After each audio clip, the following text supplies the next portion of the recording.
Et qu'arrive-t-il avec notre Église catholique là? L'Église romaine, elle se remet difficilement du schisme avec l'Orient. D'autant qu'elle est constamment confrontée aux luttes de pouvoir temporelles avec tous les monarques qui succèdent en Europe. Après une certaine déconvenue,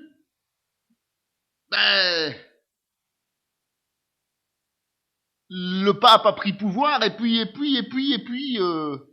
puis après un temps, c'était terminé. De nombreux boucliers se sont levés et on n'arrive plus à remettre les choses à plat. Le clergé, il ne veut pas céder ses avantages. Et même quand les vérités ont été mises à nu par des intellectuels avertis qui étaient des chrétiens, l'Église est restée aveugle. Elle va continuer à courir aveuglément après ces fastes d'antan, en projetant notamment la construction du Vatican, malgré que les caisses sont vides. Qu'à cela ne tienne. On va lever des indulgences, puisqu'il faut bien arriver au paradis. On va même promettre que pour les nobles qui donnent vraiment beaucoup d'argent, il n'y aura pas de passage par le purgatoire, c'est le paradis tout de suite. Quant à mentir, autant aller plus loin. Évidemment, les legs sont les bienvenus, puisque si vous faites un leg à l'église au moment où vous mourrez, qu'est-ce que Dieu peut faire d'autre que de vous prendre tout de suite auprès de lui? Le pape va encore plus loin. Il invite les familles à faciliter l'éternité de leur mort. Et c'est ainsi qu'on arrive à une situation où une révolution spirituelle devient inévitable. Il y a les abus dictatoriaux des différents papes, dont Alexandre Borgia, Jules II et Léon X, l'anticléricalisme qui grandit, les catastrophes, les souffrances qui engendrent la peur de la mort et de la damnation. C'est un peu superstitieux, mais bon. Le mode de pensée qui dérive progressivement vers le retour au sacerdoce universel et l'imprimerie. Tout est là, et nous allons bientôt étudier ce qu'il en est advenu. Nous passons donc à un cap important de l'histoire de l'Église, important pour nous, les chrétiens protestants, puisque on va voir ce qui s'est passé au moment de la Réforme. Et on sait que jusque-là, et on a vu que jusque cette époque-là, l'Église a toujours essayé de faire taire ceux qui n'étaient pas d'accord avec elle. Alors on a vu notamment l'Inquisition. Et l'Inquisition, c'était, je vous le rappelle, un tribunal chrétien, soi-disant chrétien, qui avait pour but de faire des procès à tous ceux qui étaient considérés comme hérétiques et à aller jusqu'à les condamner à mort pour pas mal d'entre eux. Évidemment, ce genre de comportement ne peut amener que dans une situation, dans une impasse, dans une situation où on ne peut pas trouver de solution. Parce que quand ils ont réussi à faire taire un mouvement, eh bien, il y a un autre qui ressurgit.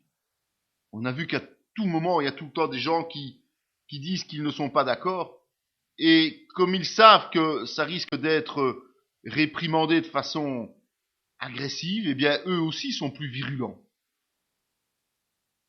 Et puis, à un moment donné, arrive une situation qu'on appelle schisme, c'est-à-dire une rupture des relations. Et on a vu que le premier schisme, c'était entre l'Église d'Orient et l'Église d'Occident, dirigée par Rome. Maintenant, on va arriver, dans le cadre de l'Église d'Occident, à un second schisme, le deuxième grand schisme de l'histoire de l'Église. Il va y avoir plusieurs personnages qui vont être à la source de cette rupture-là. Et souvent, ce sont des personnages qui ne se destinaient pas du tout à ça. Et qui avaient comme objectif d'essayer de ramener la chrétienté occidentale dans les voies de la vérité, donc de la parole de Dieu, basée sur les Écritures, Et c'est souvent à l'occasion d'une étude approfondie et d'une nouvelle étude approfondie des Écritures que ces gens se sont aperçus que l'Église se trompait. S'ils ne faisaient pas ce travail de recherche, eh bien, il n'y avait pas de possibilité. Et on a vu que quelque chose qui a déclenché un renouveau, c'est l'imprimerie, qui a permis non seulement d'avoir un grand nombre de textes, mais aussi de donner une autre consistance à la traduction de la Bible. Puisque non seulement on pouvait la traduire, on pouvait à ce moment-là l'éditer en très grand nombre.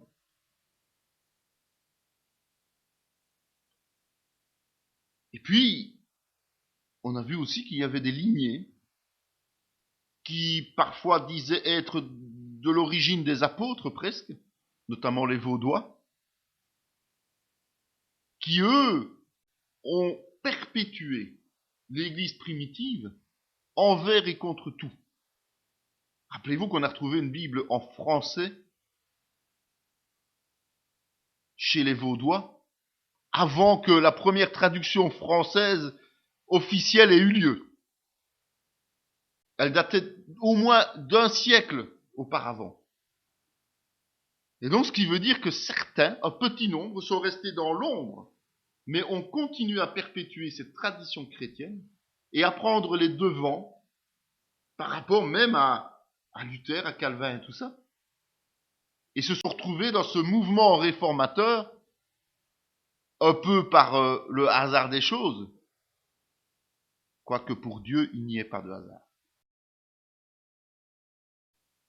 Et on va voir que ce que j'appelais ici l'époque luthérienne est un des tournants, mais pas le seul, de cette période de la Réforme. Martin Luther, tout le monde a entendu parler de lui, qui est né en 1483 et mort en 1546, est né à Eisleben, c'est dans une région allemande. Il était dans une famille chrétienne, catholique donc. Le père était un mineur de cuivre et de charbon. Et c'est un père qui, au niveau des affaires, a pu prospérer puisque il a commencé comme ouvrier jusqu'à devenir patron. Donc, c'est une réussite professionnelle.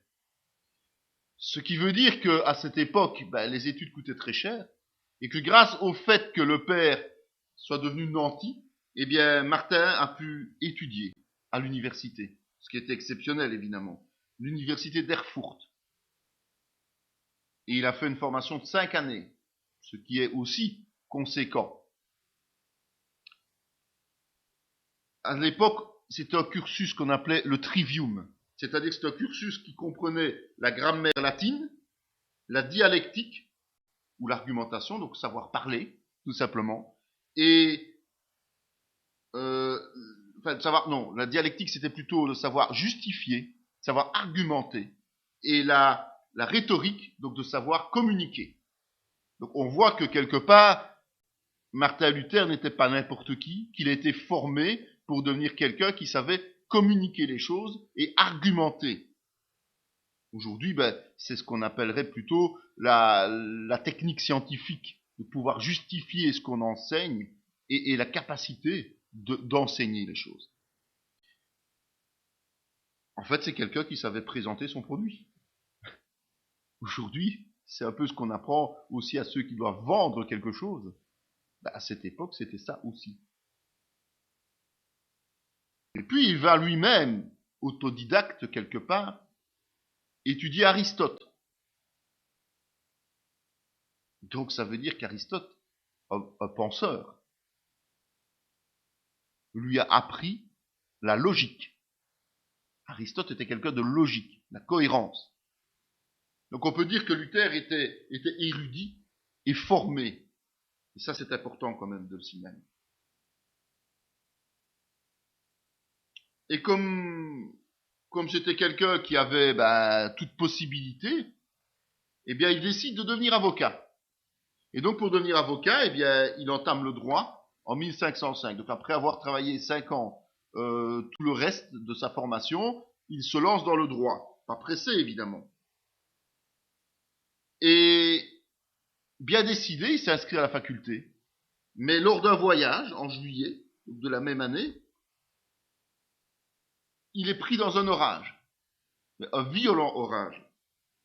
Et la foudre tombe près de lui et fait éclater une chaîne. On peut imaginer ce que ça peut représenter comme effet. Ça le fait paniquer. Et donc, devant cette crainte qui est là, il tombe à genoux, il prie. Il est effrayé, tout simplement. Il est effrayé, mais aussi ébloui. Parce qu'il se rend compte que c'est une puissance que l'homme ne peut pas maîtriser. Et donc, il désire servir cette puissance. Évidemment, cette puissance, c'est pas quelque chose de surnaturel comme on pourrait nous l'imaginer. Pour lui, de famille chrétienne, c'est Dieu, hein. D'accord? Et donc il rentre chez lui et il annonce qu'il a décidé de devenir moine. Comme de quoi la vie bascule en quelques temps. Il ne perd pas de temps et il rentre au séminaire, au monastère Augustin d'Erfurt. Et il va être ordonné prêtre 2 ans plus tard. Bah oui, c'est quelqu'un qui est déjà formé quelque part, donc il n'a plus besoin de tellement de formation, à part de formation théologique certainement, pour pouvoir servir comme prêtre. Et puis, les formations de l'époque n'étaient pas non plus celles d'aujourd'hui. C'est quelqu'un qui pratique l'ascétisme, qui est zélé, qui travaille au niveau de la prophétie, et qui étudie la théologie. Et il va surtout s'arrêter aux écrits des pères de l'Église, mais aussi à certains pamphlets, ce sont des écrits d'un certain Ockram, qui est un théologien anglais, qui est opposé au pape. Et puis, il étudie la Bible, et il va même plus tard mémoriser des épîtres entières, celles aux Romains et aux Galates. Ça va être ces textes de bataille, on va dire.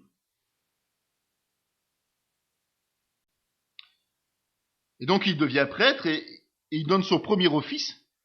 Et là, il prend conscience que l'homme est vraiment petit par rapport à l'immensité de Dieu.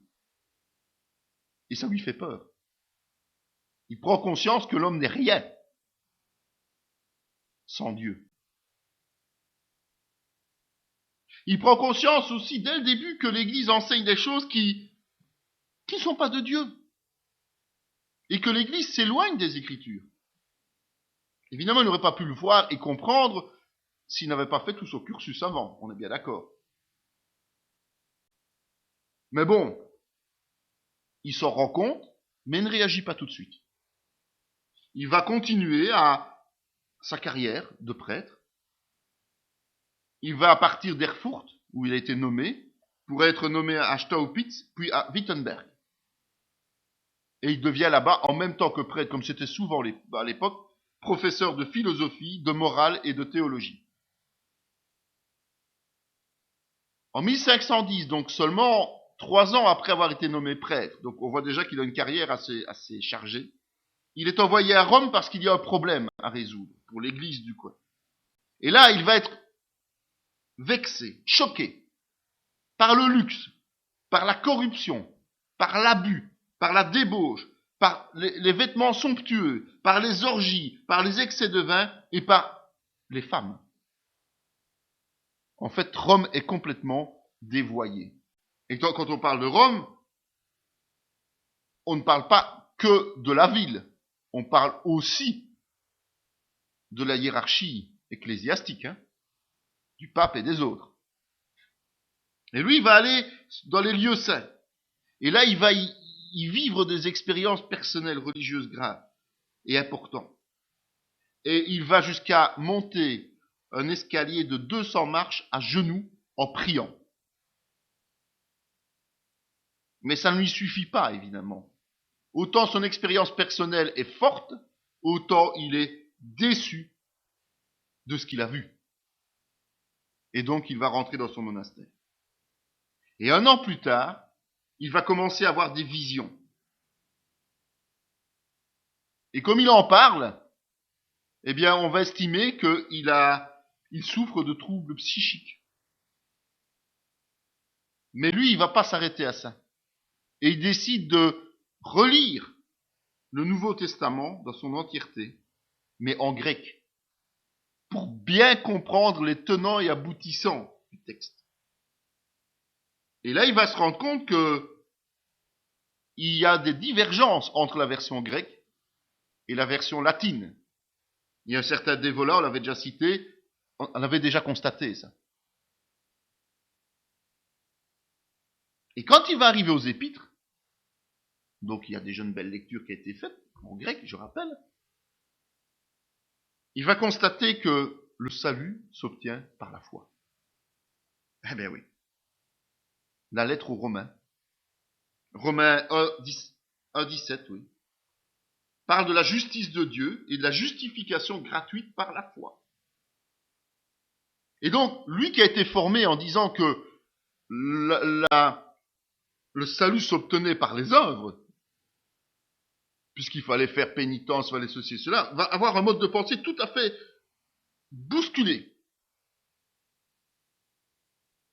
Et il va lutter avec le Seigneur quelque part, parce qu'il va dire mais où est la vérité? C'est pas possible. Et c'est là qu'il naît de nouveau. Il fait l'expérience de la nouvelle naissance. C'est lui-même qui va écrire ça. En 1545, en témoignage de sa vie, il va clairement dire « Je suis né de nouveau ».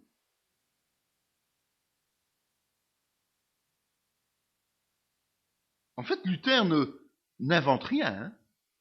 Luther ne fait que confirmer ce que les théologiens du Moyen-Âge ont déjà dit. Et il se décide à enseigner ça.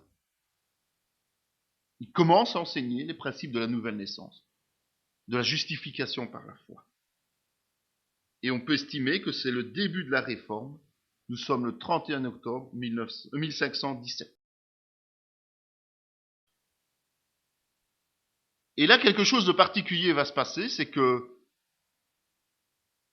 les papes successifs vont s'obstiner. À Rome, on parle de Jules II et puis de Léon X. Et ces malheureux Jules II et Léon X sont plus préoccupés par la construction de la basilique Saint-Pierre que par toute autre chose. Et le problème, c'est que la basilique Saint-Pierre coûte très très cher dans sa construction puisqu'il faut faire un monument extraordinaire et les caisses sont vides. Donc, ils vont mandater dès 1513 des émissaires pour aller vendre les fameuses indulgences en insistant bien qu'il faut acheter des indulgences pour soi mais aussi pour tous nos aïeux qui sont décédés. Important quand même. Puis il faut faire repentance. Il faut faire confession de ses péchés. Et surtout soumission à l'autorité du pape. Et pour donner encore plus de poids, et être sûr de vendre ces indulgences, eh bien on affirme que c'est tout à fait normal de brûler les hérétiques. Comme ça, vous n'achetez pas des indulgences, vous êtes considéré comme suspect. Bien d'accord. Et donc vous risquez de passer sur le bûcher, donc vous avez vraiment intérêt à acheter des indulgences. On peut dire que c'est une technique plus qu'agressive, hein. Une technique de vente qui est terrible. Et ces gens, ces émissaires, certains d'entre eux arrivent dans la contrée de Luther, qui lui est depuis un certain temps en train d'enseigner des choses qui ne sont pas conformes à ce que les papes successifs sont en train de mettre en place.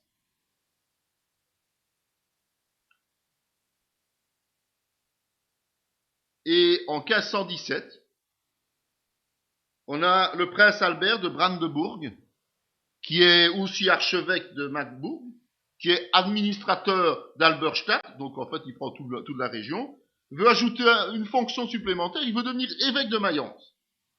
Parce que en Allemagne, Mayence est un site prestigieux. Et donc celui qui est évêque de Mayence est respecté autrement que même l'archevêque de Magdebourg, par exemple. Le problème, c'est que le canon romain prévoit qu'on ne peut pas cumuler les fonctions d'archevêque et d'évêque. C'est pas possible.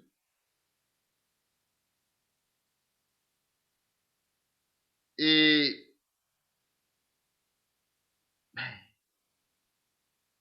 il doit entrer en négociation pour obtenir quelque chose. Nous sommes bien d'accord. Sinon, il va devoir refuser les choses. Le problème, évidemment, c'est que pour lui, abandonner un autre mandat, c'est perdre beaucoup d'argent. Parce que être évêque de Mayence n'est pas rémunérateur comme les autres postes qu'il a. Et donc, il doit absolument trouver une solution. Et donc, Léon X finit par accéder à ses caprices, moyennant finance, moyennant soutien financier à la cause papale. Et le problème, c'est que le prince, oui, il a des postes rémunérateurs, mais il gaspille beaucoup d'argent. Et donc, n'a pas les moyens de payer ce que le pape demande pour obtenir l'évêché de Mayence.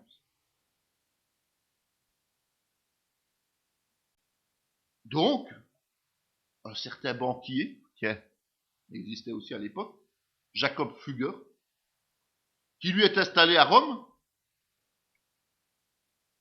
va gentiment lui expliquer qu'il peut lui prêter cet argent et va lui expliquer le moyen de récupérer les sommes nécessaires pour rembourser le crédit sans avoir de difficultés pour lui. Vous avez compris. C'est lever des indulgences. Lever des indulgences, et on va diviser le produit des indulgences en 3. C'est-à-dire un tiers pour le pape à Rome, un tiers pour le prince Albert, devenu évêque de Mayence, et un tiers pour le banquier. Ouais, quand t'as fait. Et donc, cette technique est manifestement utilisée dans d'autres contrées, et avec un grand succès. Donc, on ne voit pas où serait le problème là, dans la région où le petit moine Luther est en train de secouer un peu les consciences. Et donc on nomme un autre moine, un moine dominicain, vous savez, ceux aussi qui étaient choisis pour être les inquisiteurs, eh bien on nomme un moine dominicain qui s'appelle Johann Tetzel, pour commencer à récolter les aumônes volontaires à Wittenberg, là où se trouve notre ami Luther.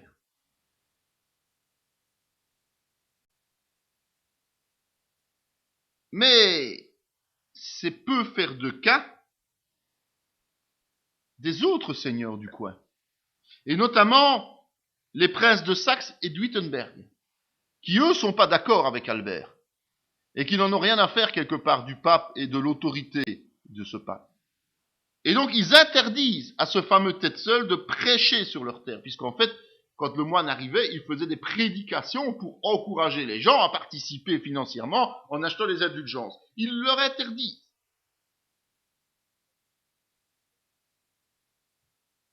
Et Luther entend Tetzel dans la région, évidemment, dans les contrées. Et il est horrifié par ce qu'il entend. Parce que c'est de la folie. Et il écrit un courrier à tous les responsables religieux et politiques de Mayence. Mais ceux-ci, évidemment, ne vont pas lui répondre, puisque c'est eux qui ont mis en place ça en accord avec le pape. Et c'est le fameux moment où il va rédiger ses 95 thèses. Je suppose que beaucoup d'entre vous ont entendu parler des 95 thèses de Luther. Il prend ces 95 thèses et il les accroche à la porte principale de l'église. C'est un usage fréquent à l'époque.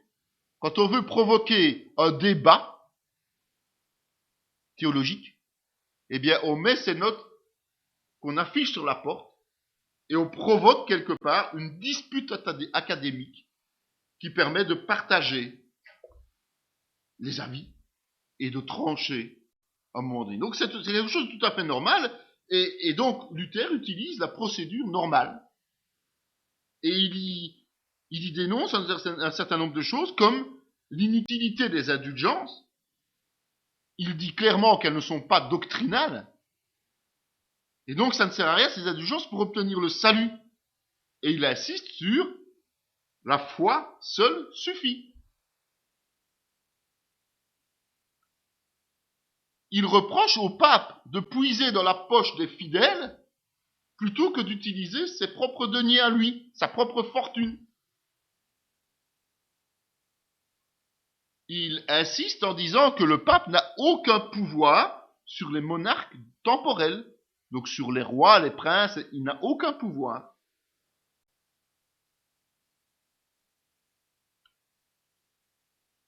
Il dit clairement que le Nouveau Testament ne met nulle part en évidence la suprématie du sacerdoce. Et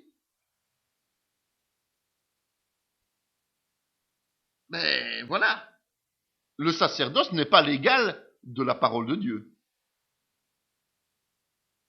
Donc c'est vrai que c'est du direct, c'est du clair, c'est du net. Et comme ça, il y a 95 thèses différentes qui sont accrochées, qui sont justifiées.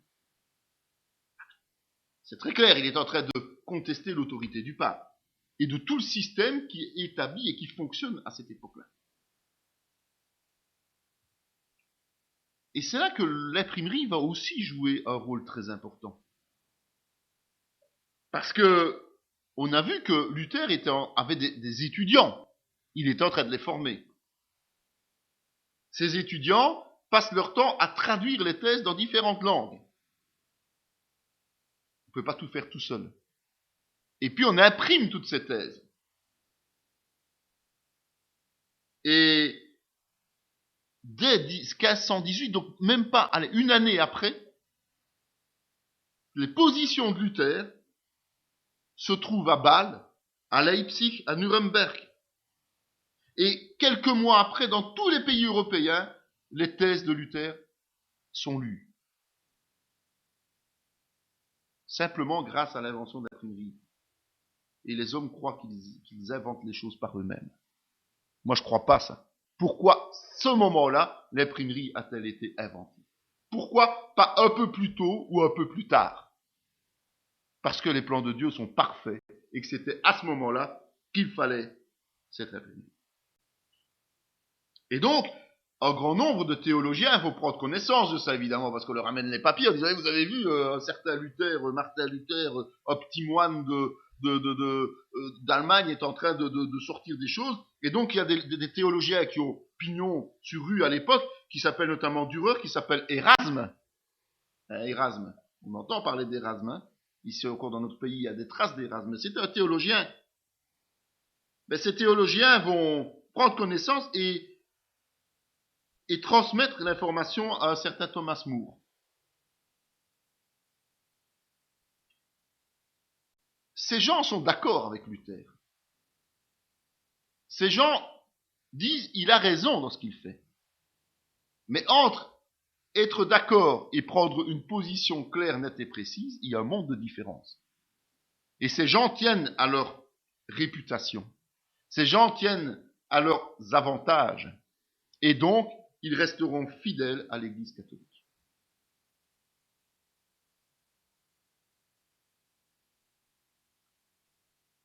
Luther va plus loin, évidemment, parce qu'on vient de voir les idées générales, mais il va jusqu'à dire que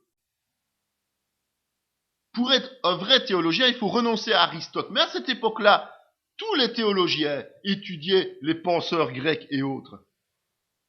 Et donc il dit, on ne peut pas concilier la philosophie grecque et la théologie biblique.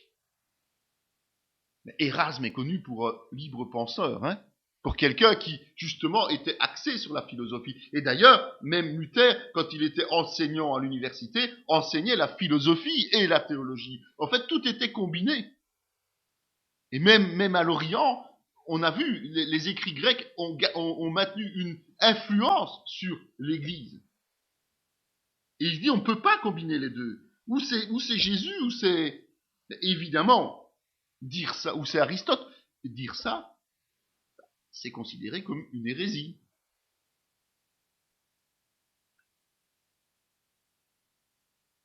Et il fait quand même remarquer que le pouvoir de l'Église a une limite. Et cette limite, ce sont les portes de la mort. Une fois qu'on meurt, on ne peut plus rien en tant qu'Église. Une personne qui meurt n'est plus intégrée à cette Église sur terre, puisqu'il parle de l'Église catholique, universelle. On ne parle pas de l'Église au travers des siècles. Ici, on parle de l'Église. On ne parle pas de l'épouse de Christ. On parle de l'Église physique. Et donc, sous-entendu, à quoi bon acheter des indulgences pour ceux qui sont déjà morts? À quoi bon prier pour ceux qui sont déjà morts? C'est trop tard. Au début, Léon X n'a pas saisi l'importance de cette situation. Et comme la plupart du temps, il a considéré que ce petit moine, ça finirait par se taire. Mais très vite, il commence à se rendre compte qu'il y a quand même quelque chose de pas normal. Et notamment, Luther et Tetzel se sont retrouvés dans un débat de théologie. Et c'est Luther qui a remporté la victoire. Tetzel a été acculé par les arguments de Luther. Il n'a pas su justifier ses positions par rapport à la Bible.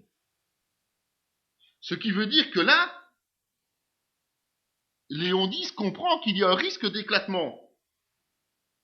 Et il envoie un courrier à l'évêque de Mayence.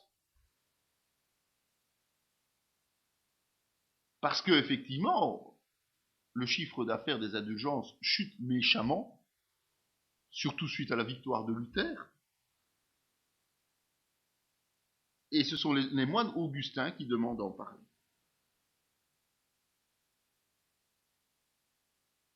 Le pape décide d'envoyer des émissaires de nouveau pour ramener le bon Martin dans les voies orthodoxes de l'Église catholique. Il est convoqué à Rome en 1518. Il doit se justifier. Mais Luther, pas bête quand même, on a vu que c'était un érudit, refuse d'y aller, et pour finir, il sera vu à Augsbourg par le cardinal Cajetan. En fait, il n'y a eu aucune discussion, il n'y a eu aucun partage théologique. Le cardinal est arrivé, il a intimé l'ordre à ce petit subalterne de rentrer dans les voies en se rétractant officiellement. Ce que Luther a royalement refusé.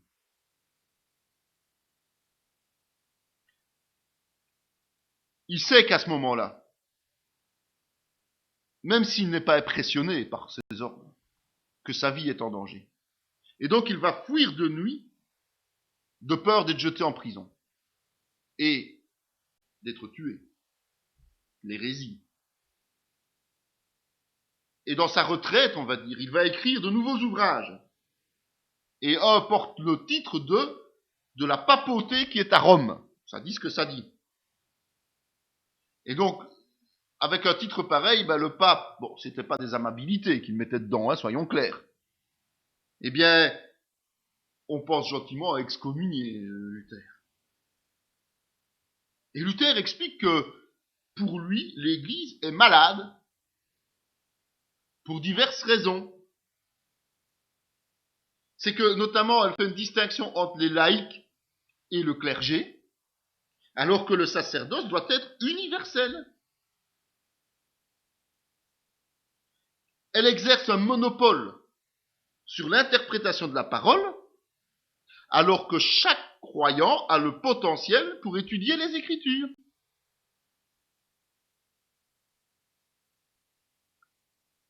Le pape possède seul le droit de convoquer un concile, alors que chaque membre de l'Église a le droit de gouvernance dans l'Église.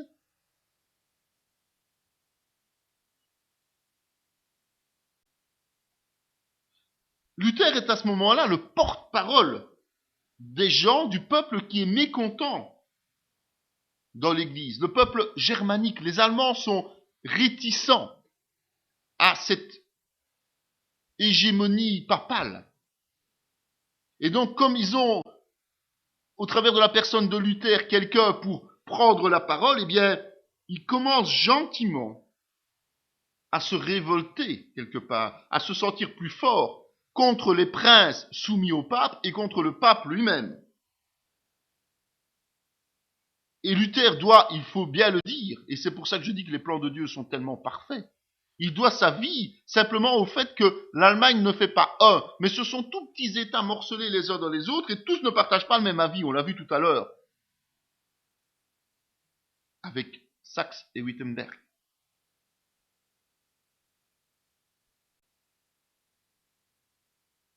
Mais un autre phénomène survient à ce moment-là, c'est que le pape a besoin de trouver des alliés. Parce qu'il y a un certain Charles Ier d'Espagne, le fameux Charles Quint, qui est en train de prendre de plus en plus d'importance dans son pays, et qui, de conquête en conquête, est en train gentiment d'encercler Rome. Et Rome ne peut pas se permettre de se soumettre à Charles Quint, et donc a besoin de trouver, au travers notamment des princes allemands, des armées lui permettant de lutter contre Charles Quint. Et Luther, lui, est en Saxe, dans le château de Wartburg. Il est protégé par le prince Frédéric. Le prince Frédéric, évidemment, qui adhère aux thèses de Luther, en tout cas qui est sympathique par rapport à ces thèses. Et ce Frédéric, en plus, est un petit peu nationaliste, on va dire. Et il n'apprécie pas du tout qu'un pape d'origine italienne se permette de venir faire son cinéma chez lui. Et donc, Luther a cette chance, quelque part, cette bénédiction, d'avoir ce Frédéric qui ne s'en laisse pas compter.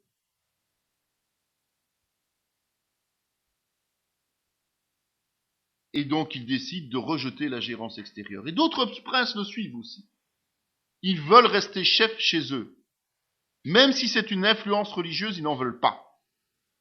Ils veulent être les maîtres temporels. Et donc, quand le pape va convoquer Luther, c'est le prince qui va lui dire « pas question ». Donc Luther est protégé, il est à l'abri dans ce château, et plutôt que de perdre son temps, il va commencer à traduire le Nouveau Testament en allemand. 10 semaines il a mis pour traduire tout le Nouveau Testament de grec en allemand. Pas mal. 10 semaines. Et ça va avoir une influence sur la Germanie, en fait. Parce qu'au travers du Nouveau Testament, eh bien, tous les patois locaux vont en fait laisser le pas à l'allemand. Et chacun va commencer à parler allemand et le même langage. Plus facile de se comprendre. Et c'est grâce au Nouveau Testament. Et Luther n'est pas quelqu'un qui se dit j'ai fait mon boulot, c'est fini. Il va à plusieurs reprises faire des révisions de son Nouveau Testament. Il va le perfectionner dans sa traduction. En 1519, c'est un débat théologique qui a lieu à Leipzig. C'est un nouvel émissaire du pape qui est envoyé, un certain Eck, qui va essayer de discréditer les thèses de Luther en essayant de les amalgamer à celles de ceux qui étaient considérés comme hérétiques à l'époque, c'est-à-dire Wycliffe et Hus.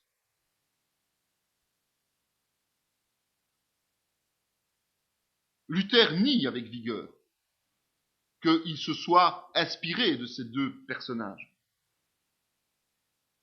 Mais il peut quand même pas s'empêcher d'affirmer que Hus, qui est un tchèque d'origine, a raison dans ce qu'il dit. Donc il ne s'est pas inspiré, mais les idées coïncident.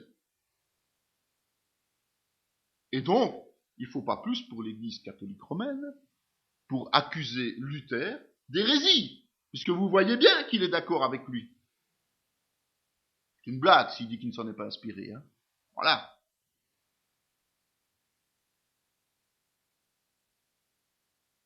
Et donc, puisqu'il remet l'autorité de l'Église en cause, puisqu'il estime que seule la foi sauve, il doit être considéré comme hérétique.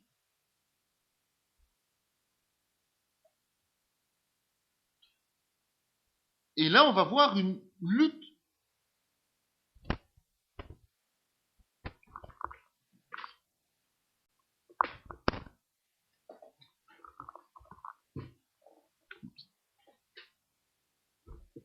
On va voir une lutte théologique de fond.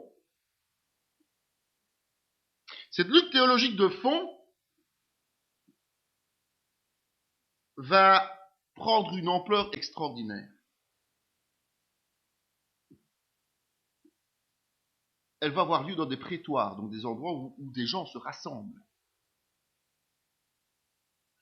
Il va y avoir des échanges de slogans. On va s'échanger des tracts. On va faire des caricatures. Qu'il y a déjà à l'époque, ça existait. Et c'est là que va naître l'idée de l'Église comme étant la Babylone, donc l'Église catholique romaine, comme étant la Babylone des derniers temps. Idée qui ressurgit régulièrement, en oubliant de voir qu'il n'y a pas que l'Église catholique qui peut être considérée dans ce cadre-là, et que ce n'est pas nécessairement une Église, mais c'est une religion qui est la Babylone des derniers temps. Mais bon, voilà.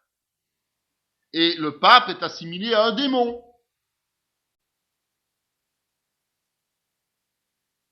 Luther ne se mélange pas à ce genre de situation. Luther ne veut pas se dire « Ok, je rentre dans ce jeu ». Il laisse faire, pourtant. Il ne se mêle pas à ces débats, mais il laisse faire.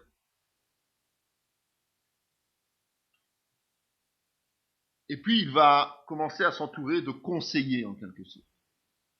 Un certain Mélenchon, qui est un humaniste intellectuel, qui est modéré, considéré comme modéré. On verra que grâce à lui, quelques petites avancées auront lieu. Puis il y a des radicaux, comme Thomas Müntzer, Ulrich et Franz van Sickingen, qui sont des gens qui, eux, se radicalisent complètement contre l'Église catholique. On peut considérer qu'en 1520, la première phase de la réforme est consommée, et que Luther est tout à fait en marge des sacrements catholiques. Donc Rome va officiellement condamner Luther. Il le condamne avec un espoir caché, c'est qu'il se décide quand même à revenir. Parce que s'il lui revient, ça veut dire que tout ce qui a été monté sur cette thèse sera vite épuisé. Et donc, l'espoir est évidemment bien ténu et justifié, puisque Luther ne change pas d'avis, et il va jusqu'à traiter le pape d'antéchrist. Allons-y. Et donc, il provoque son exclusion, soyons clairs.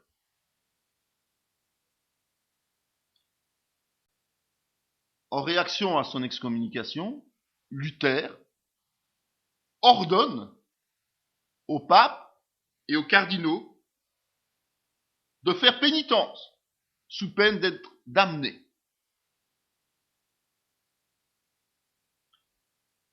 Et quand il reçoit la bulle officielle, donc le courrier officiel du pape disant qu'il est excommunié, il la jette au feu, sans la lire, et il maudit tous ceux qui s'opposent à lui. C'est pas tendre à Luther. Les responsables allemands vont alors se réunir à plusieurs reprises, en congrès. C'est ce qu'on appelle les diètes de Worms et de Speer, sur une période de plusieurs années, de 8 ans, entre 1521 et 1529. Ils veulent entendre les explications de Luther. mais ils veulent aussi entendre les thèses catholiques. Quelque part, ils veulent prendre position, en connaissance de cause. Parce qu'il y a quand même de très gros risques. C'est un séisme qui s'annonce. Ce sont des gros changements qui sont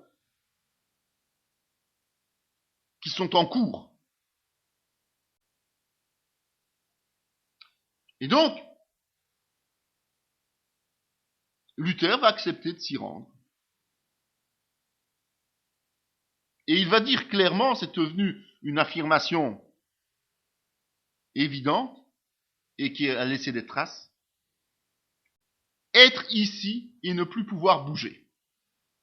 Ça veut dire j'ai pris mes positions et je ne peux plus y déroger. Sa conscience est captive de la parole de Dieu. Il y reste accroché. Et quand il se rend à la diète, Luther se rend compte de sa popularité, puisque lui, il restait caché quelque part. Il restait isolé. Mais là, il se rend compte de sa popularité. Il se rend compte que, en voyageant, les gens le saluent. Et dans les villes, on lui fait de véritables acclamations. Il n'en était pas conscient du tout. Et donc, en 1522, il décide, à ses risques et périls, de sortir de sa réserve. Il va prêcher à Wittenberg.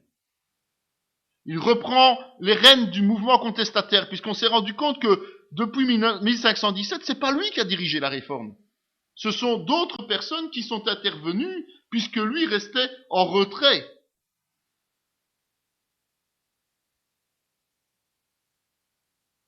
Et c'est un certain Andreas Karlstadt, qui était prêtre enseignant aussi, qui était partisan des thèses de Luther, qui avait enclenché ce mouvement réactionnaire. Donc Luther n'était même pas un acteur de cette réforme au départ. Et ce Karlstadt avait fait quoi? Il avait décidé de supprimer la messe. Et il avait établi un culte dès Noël 1521. Il avait décidé de se marier dès le lendemain de sa décision. Il avait déclaré saisir les biens de l'Église pour les mettre au profit de l'Église nouvelle. Il a détruit toutes les statues, il a jeté toutes les images au feu. Et il a promu la prédication. On se rend compte que ça ne peut pas perdurer s'il ne structure pas le mouvement. Si on ne structure pas le sacerdoce universel, on va voir tout et n'importe quoi et chacun va se lancer dans des trucs qui n'ont pas beaucoup de sens. L'anarchie détruit. La théocratie n'est pas une anarchie, hein. Je l'ai déjà dit souvent, mais c'est une réalité. Malheureusement, Luther est certainement allé trop loin dans son positionnement. Et ça va poser des problèmes dans le protestantisme futur. Il va en fait réemprunter à l'Église catholique toute une série de choses que Karlstadt avait abandonnées. Et notamment le latin. Étonnant, mais vrai. Les vêtements sacerdotaux. La liturgie. Aujourd'hui encore, les églises luthériennes utilisent une liturgie quasiment identique aux catholiques. Avec des vêtements quasiment identiques aux catholiques. C'est toujours réel aujourd'hui.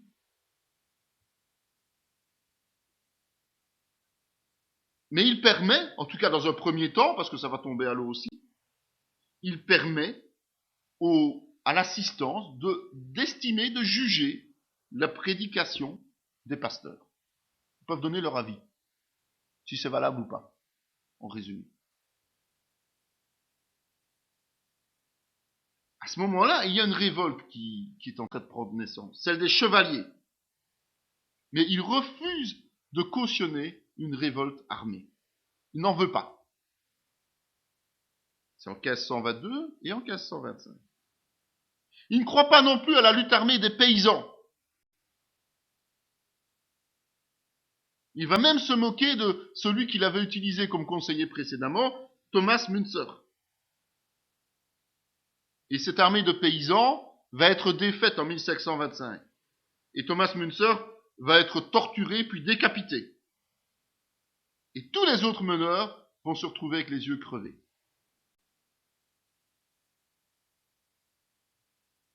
En fait, il y a une grosse divergence entre Müntzer et Luther. C'est que Müntzer défend la révolution et la théocratie. Donc il veut instaurer une théocratie, comme le peuple juif. Alors que Luther, lui, prône le conservatisme.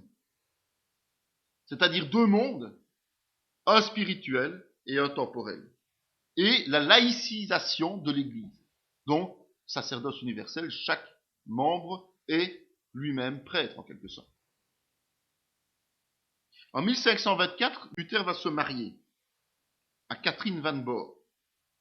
C'est une ancienne nonne cistercienne. Et ils vont former un couple dévoué, un couple au service des autres. Ils vont visiter énormément de monde.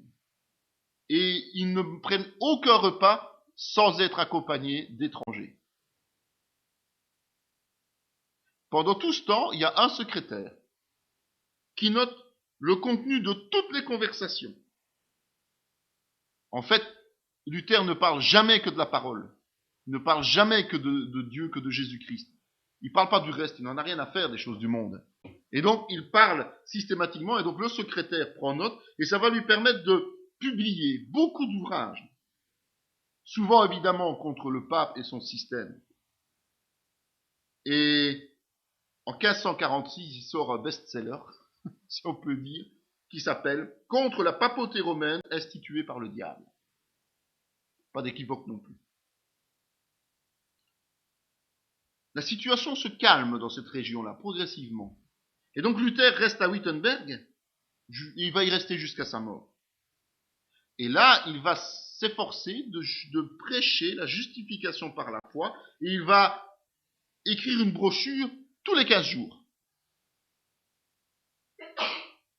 Il va avoir un réseau de collaborateurs impressionnant. Et ce seront surtout des prêtres défroqués, donc des gens qui ont abandonné la prêtrise. Ce sont des moines et ce sont des nonnes de divers ordres qui reviennent vers la pureté de la parole de Dieu. Par contre, les humanistes, ceux qui sont plus tendance philosophique, vont se dissocier de sa pensée, vont se séparer de Luther.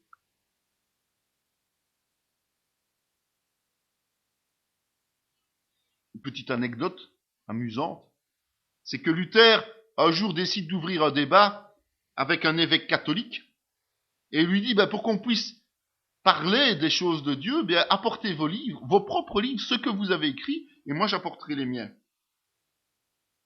Et évidemment, Luther, il parlait de chariot pour amener ses livres, et l'évêque, lui, il avait une petite étude, toute petite étude. Voilà un peu ce qu'était Luther par rapport aux prêtres de l'époque, et encore un évêque qui avait une autorité spirituelle. En 1529, Luther va prendre clairement le parti des princes, qui sont en train d'achever la session à la diète, comme je disais tout à l'heure. Et 5 d'entre eux,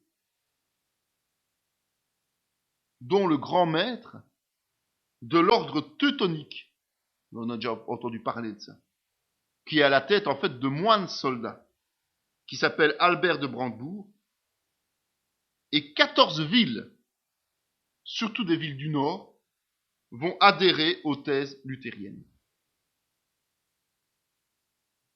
Donc ils vont établir une protestation, un document de protestation, contre les décisions qui ont été prises par l'Église catholique et qui lèsent la réforme. Albert de Brandebourg, fin négociateur, offre une de ses filles en mariage à Frédéric, roi du Danemark, de la Norvège et de l'Islande. Et de cette manière introduit le protestantisme dans tout le nord de l'Europe.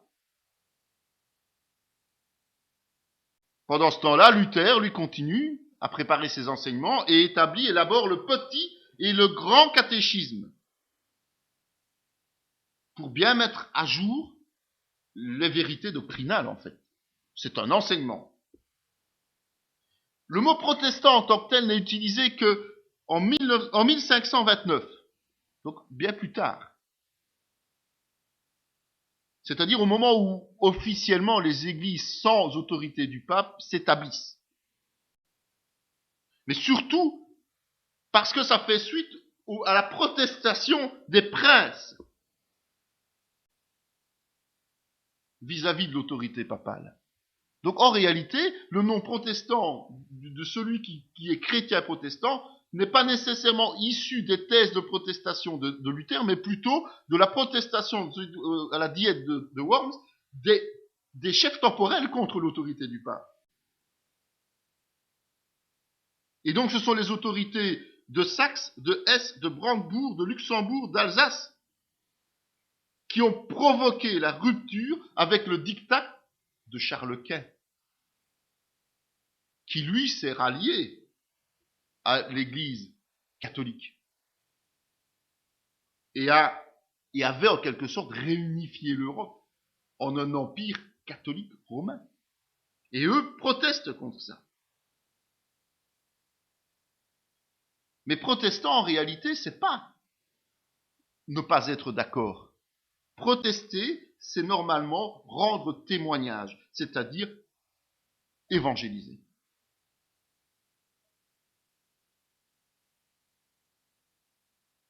Luther n'a rien provoqué du tout, en fait. Il n'a pas cherché à provoquer ces choses. Il voulait simplement réformer le catholicisme de l'intérieur. Il voulait convaincre les autorités ecclésiastiques qu'elles se trompaient. Il n'a jamais eu l'intention de créer une nouvelle structure. Mais la situation est là et il faut s'adapter. Parce que Frédéric de Saxe, qui est à la tête de toute cette petite révolte, a rejeté l'autorité du pape. Donc maintenant, il y a une situation de fait. Et les églises doivent continuer à exister. On ne peut pas fermer les églises. Donc il faut que ces églises adhèrent aux thèses de Luther. Et c'est là la fameuse confession d'Augsbourg. Ce sont les princes allemands, le roi du Danemark évidemment, le roi de Suède, qui en 1530 officialisent cette nouvelle église. Mais il y a d'autres choses qui bougent ailleurs. La réforme est aussi en mouvement en Suisse, avec un certain Zwingli. Et c'est une question de stratégie militaire maintenant. On n'est plus dans une question de théologie, on est dans une question de stratégie militaire. Parce que, tout simplement, tous ceux qui ont fait sécession sont moins forts, moins puissants que l'empereur Charles Quint et toutes ses armées. Donc il faut trouver des alliés. Et on établit un colloque théologique à Marbourg en octobre de la même année, 1530. Et on trouve un accord. On trouve un accord entre les thèses de Zwingli et celles de Luther. Sauf sur un point. La transsubstantiation. Donc c'est-à-dire que le corps et le sang le pain et le vin deviennent réellement le corps et le sang de Jésus. Luther est un ferme défenseur de ce concept. Et Zwingli n'est pas d'accord. Et c'est Martin Bucer qui arrive à mettre d'accord tout le monde, sauf sur ce point-là, on le laisse en attente. Ça sert à rien de se bagarrer là-dessus. Et donc, les Suisses vont s'allier aux Européens du Nord dans leur lutte pour instaurer le protestantisme.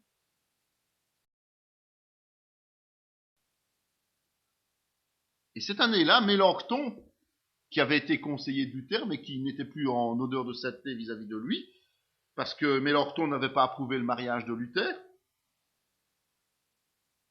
est quand même nommé rédacteur pour mettre par écrit tout ce qui a été décidé, pour condenser les accords en oubliant ou en omettant les divergences. Et il va présenter cette thèse, ce résumé, à Charles Quint. Il va lui déposer la confession d'Augsbourg, qui est en réalité le texte doctrinal de Luther.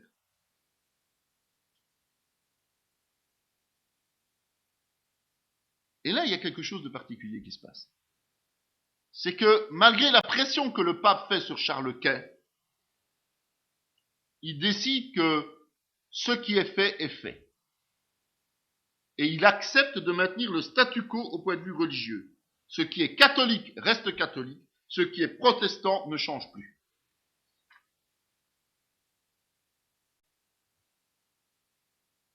Fort de cela, dès 1531, la Ligue de Schmalkalde, c'est-à-dire le bras armé protestant, prend naissance. Et c'est la France qui soutient cette ligue financièrement. Mais c'est pas parce que la France soutient financièrement la ligue qu'elle en fera partie. Et 9 ans plus tard, ni elle, ni l'Angleterre ne seront toujours pas membres de la ligue de Schmalkalde. Luther va mourir en 1546. Et l'empereur Charles Quint va profiter de l'occasion quand même, parce qu'il a tout ça à l'œil, pour essayer de rabibocher les histoires. Et donc il va, dès 1548, tenter d'imposer partout en Europe l'intérim d'Augsbourg, c'est-à-dire une sorte de catholicisme à la sauce réformée, un petit peu détaché de Rome, quoi. Donc vous voyez, on fait un amalgame de tout pour essayer de trouver une solution pour que tout le monde soit bien content. En 1555, au moment de la paix d'Augsbourg, la Diète va renoncer à ça, à essayer d'unifier l'Europe chrétienne. Elle a compris, c'est trop tard. Et donc on va décider de faire coexister les deux confessions. Chacun va choisir définitivement la sienne. Là, c'est en Allemagne, évidemment. Sauf quelques petites villes qui vont obtenir le double statut. On est habitués, nous les Belges, à avoir des doubles statuts. Eh ben, c'est la même chose, là, pour la religion. Et donc, à peine après 30 ans, donc depuis les 95 thèses posées sur la porte de l'Église, 2/3 de l'Allemagne et la totalité des pays scandinaves sont luthériens.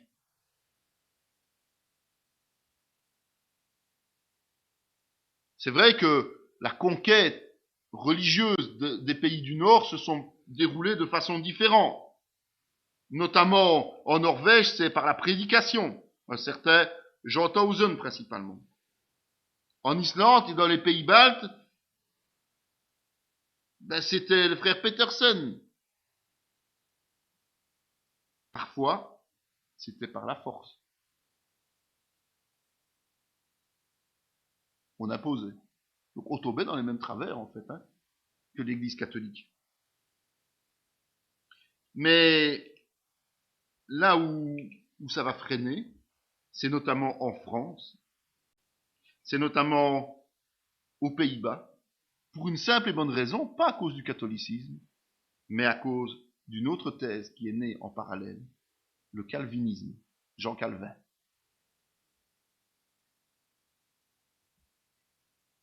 En fait, les villes vont devoir s'adapter pour fonctionner. Parce qu'elles avaient un mode catholique, donc maintenant, elles vont fonctionner en changeant les conseils municipaux. Et ces conseils municipaux, on va avoir la charge de nommer les pasteurs. Pasteurs qui vont être obligés de faire leur sermon en allemand, puisque nous sommes en Allemagne, là, principalement. Et donc, ça veut dire que le plus grand nombre peut comprendre ce qu'on leur enseigne. Dans les campagnes, c'est plutôt les seigneurs locaux qui vont imposer la religion. Mais évidemment, ça va poser des problèmes d'adaptation parce que chacun va vouloir faire un petit peu comme il a envie de faire.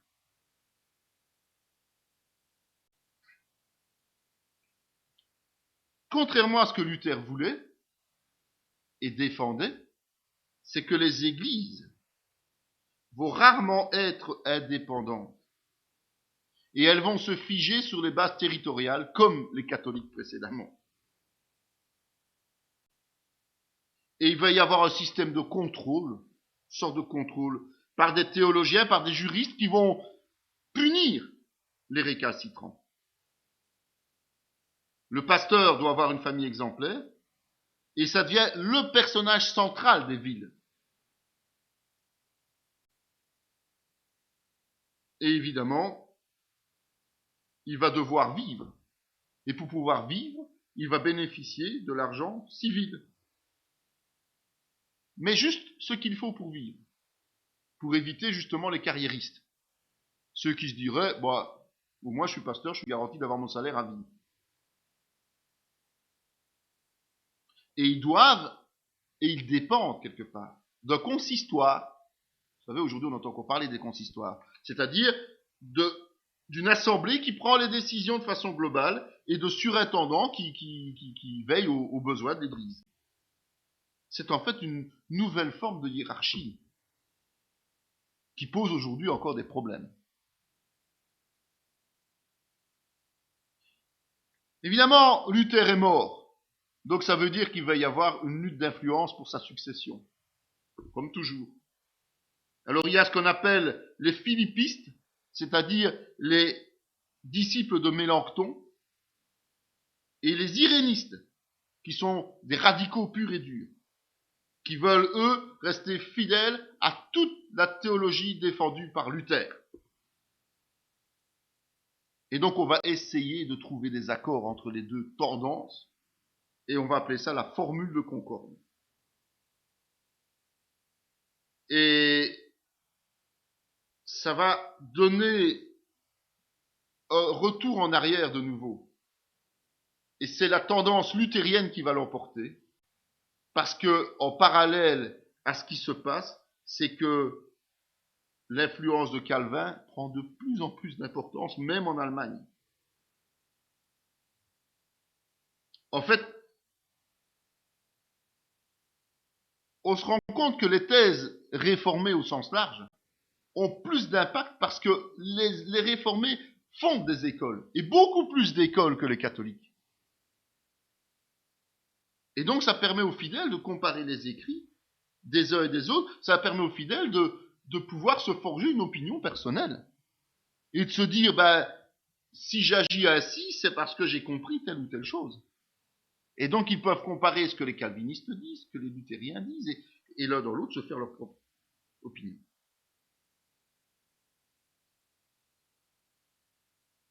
Le mouvement luthérien va s'endormir. Malgré le fait qu'ils ont des collèges bibliques, des universités, en 1580, quand vraiment la lettre de la Concorde va officiellement paraître, eh bien, on est déjà dans un système de théorie fade. Il n'y a plus de vigueur. Pour trouver des compromis et trouver des accords globaux, on a dû commencer à laisser tomber les thèses les plus radicales et les plus effectives. En 1617, eh bien, toute l'Europe protestante va fêter le centenaire des 95 thèses, évidemment. Et c'est à ce moment-là qu'on peut dire que on détermine clairement le mouvement réformateur. Cette vidéo fait partie intégrante de la formation en théologie pratique dispensée par la mission de théologie Emmanuel de Paracou, Bénin, sous l'autorité académique du Centre chrétien Emmanuel SBL, Spa, Belgique. Pour mieux connaître nos activités, voici nos différentes adresses.